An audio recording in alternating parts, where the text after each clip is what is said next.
Air France dhe Airbus janë shpallur fajtor për vrasje të paqëllimshme në lidhje me tragjedinë ajrore të vitit 2009, ku humbën jetën 228 persona pas rrëzimit të një avioni në Oqeanin Atlantik. Vendimi u dha nga Gjykata e Apelit në Paris, e cila i shpalli fajtor kompaninë ajrore dhe prodhuesin e avionëve për përgjegjësi korporative në aksidentin tragjik të fluturimit që po udhëtonte nga Rio de Janeiro drejt Parisit.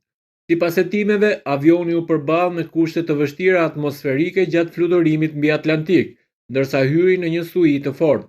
Më pas, ai humbi kontrollin dhe u rrëzua në oqean, duke shkaktuar vdekjen e të gjithë personave në bord. Ky vendim vjen pasi në prill të vitit 2023, një gjykatë tjetër kishte liruar më parë Air France dhe Airbus nga akuzat dhe përgjegjësi penale, duke argumentuar se nuk kishte prova të mjaftueshme për fajësi direkte. Megjithatë, pas apelit të çështjes, Gjykata e Apelit arriti në përfundimin se të dy kompanitë mbajnë përgjegjësi për neglizhencë në lidhje me sigurinë e fluturimit.